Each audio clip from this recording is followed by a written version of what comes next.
Hi everyone! We're going to talk about bow hands today. How to form a beautiful bow hand, and then how to do some exercises that will help keep your bow hand nice and relaxed so you can make the best tone on your instrument.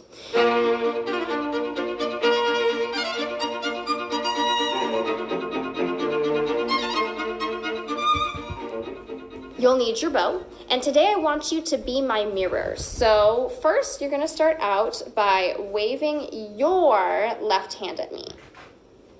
Okay, good, and then you're gonna remember we don't touch the hair on our bow, just the stick. We're going to take our left hand in any old way, grab onto the middle of your bow, onto the stick. Notice how I'm not touching the hair because we don't want to touch the hair so the oils from our hands don't get on it. Okay. Here is this bow right here. I want you to notice a few things. First of all, this black section is called the frog. And then the wood, the long piece, is called the stick. Okay? And this is called the leather wrapping. Some of it might be plastic for some people, and that's okay. And then some people have a silver wrapping right here, a silver wire wrapping. Now notice that there is a spot between the leather wrapping and the frog where the stick is visible. That spot right there is for your thumb. Your thumb is going to go on that spot. So let's start. You're gonna hold your hand up behind your bow. Good, I know I have lines on my hand. I'll tell you in a moment what those are. Wiggle your thumb, good. And then underneath the bow, touch the thumb right there. So again, I held my hands like a stop sign behind the frog of my bow, so the stop sign should be facing me. Wiggle your thumb, tuck under, and touch that little spot on the stick. Notice that my thumb is bent. That's very important for you to have a good bow hand. It works kind of like the shock absorbers on a car. So whenever we go over the bumps of string crossings or doing a bouncing bow, that the bent thumb helps absorb that. Okay, notice I have some lines on my finger. The first finger we're gonna place is our pointer finger, and there's a dot on my middle bone. So I'm gonna take my pointer finger, and right in front of my thumb, I'm gonna touch that dot, the middle bone, to the leather wrapping, and just let it relax over. Then there are two lines on these that are kind of leading to that dot on my pinky. So on my middle finger and my ring finger, I'm just gonna curve those over as well. Right now might be a good time to check, is your thumb still bent? So now you have your pinky standing up.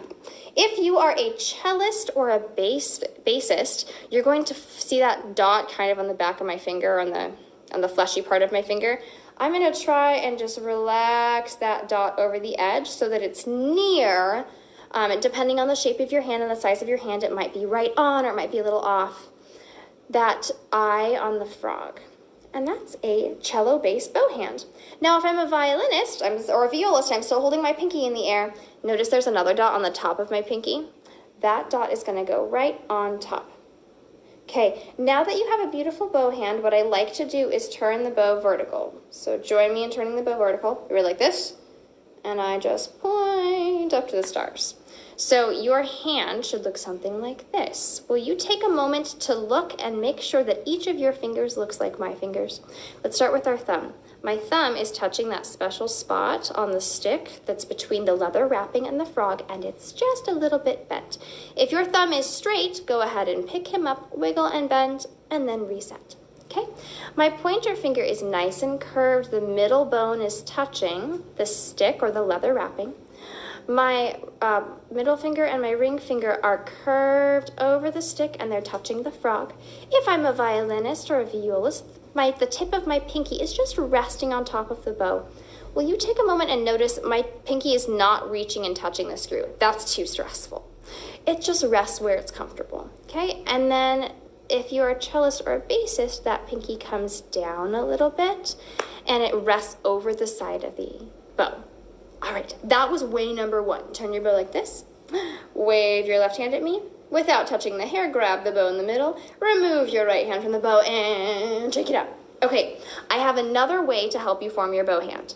Now, I know you might be older, but sometimes I teach children as young as age 3 to hold a bow and play the violin. So sometimes I tell them silly stories. And I know you're not 3, but here is a silly story I tell my students. Okay. Get your hand ready, a stop sign. Okay, once upon a time, there was a king, and he had a really fancy castle, and he had a bunch of people in his court and in his family. Now, each finger is going to be a member of the king's court. Your thumb is the jester. Now, the jester is very silly. He makes the king laugh, and he likes to stand on his head and wiggle his feet. So start wiggling the jester's feet, and he's gonna, remember, he goes to his spot on the stick, and he's gonna be right there. Okay, now we're going to place the king because he's really the most important person.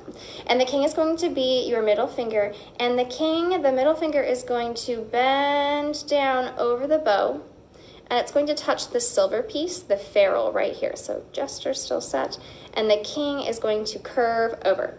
All right, notice that the king sits nice and tall. He is not slouchy.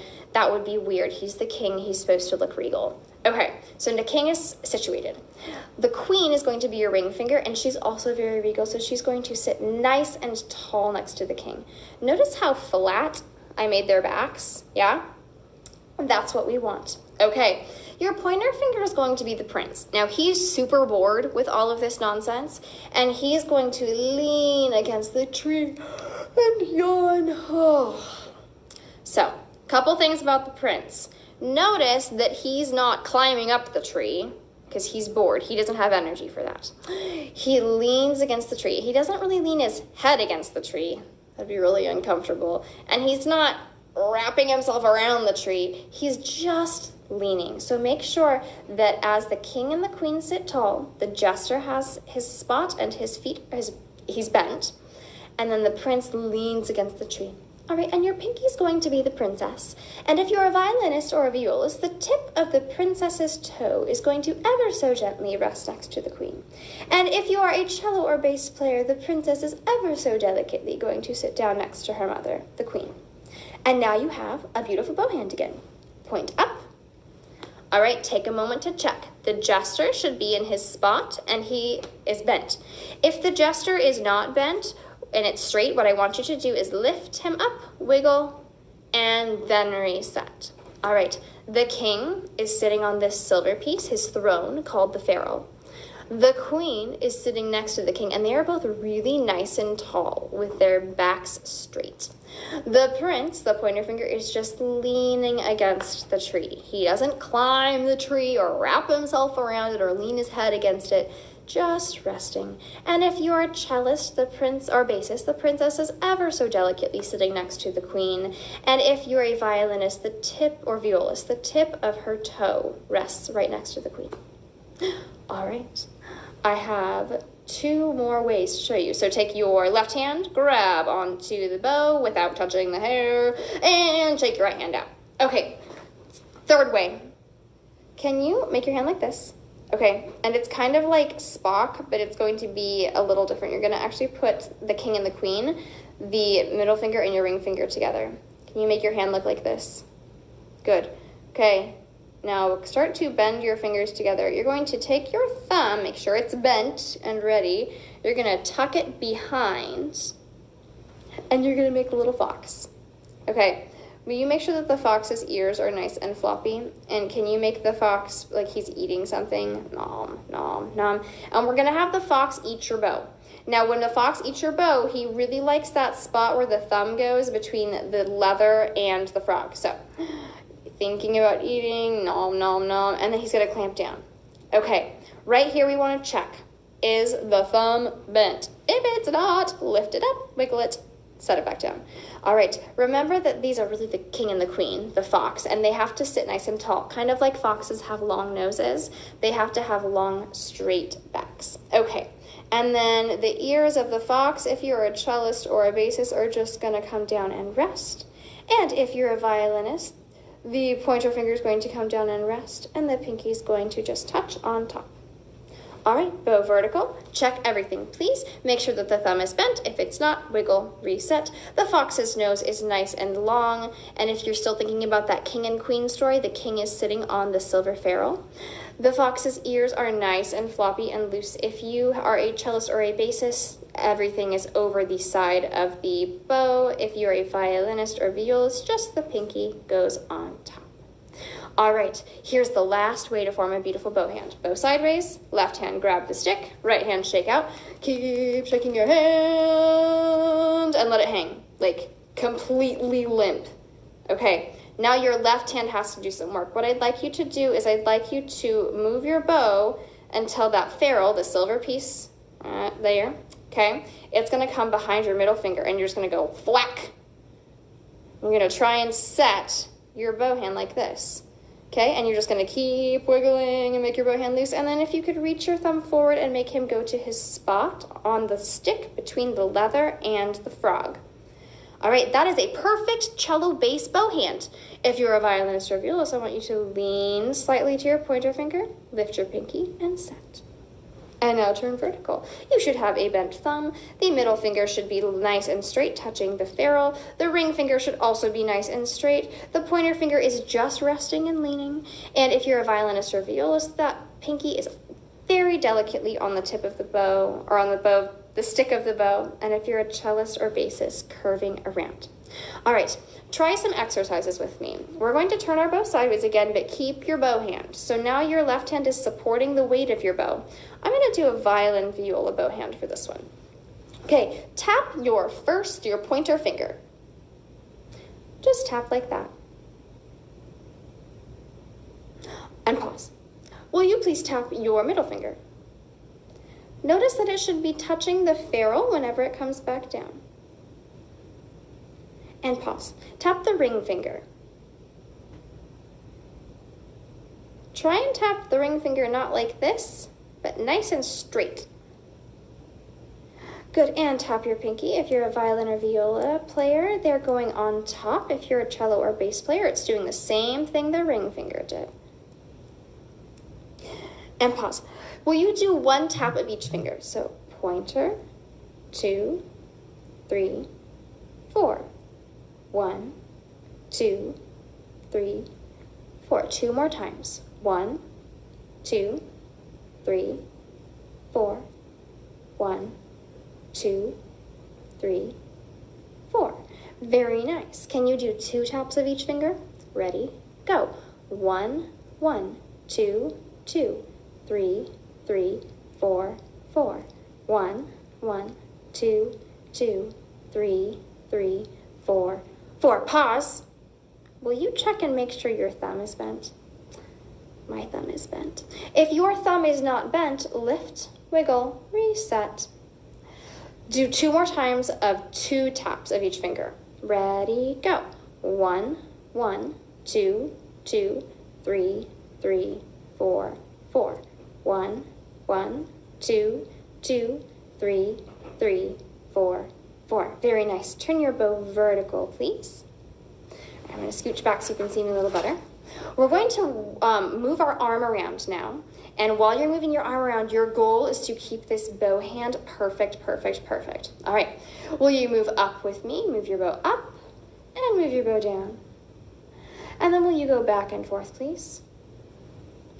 And now draw a big circle in front of your face. Good. Put your bow on your head. Sometimes we call this unicorn. And then take your bow and put it in front of your face. Will you check and make sure that your thumb is bent? The king and the queen are nice and tall. The king is touching the ferrule. The prince is leaning against the tree. The tip of the princess's toe is ever so delicately on the stick, or ever so gently next to her mother on her throne. All right. There are some words that go with that. Try with me. I go up like a rocket, down like the rain, back and forth like a choo-choo train, round and round like the great big sun, bow on your head, curved pinky bent thumb.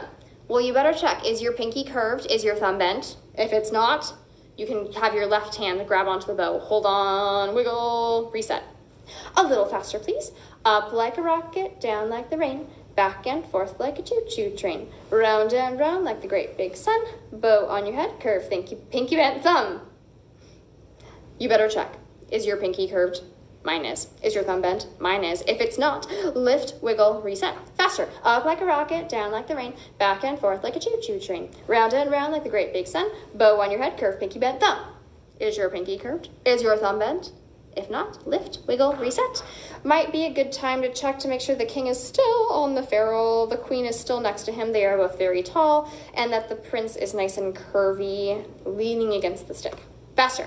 Up like a rocket, down like the rain, back and forth like a choo-choo train. Round and round like the great big sun. Bow on your head, curve, pinky, bent thumb. All right, I hope this was helpful to you.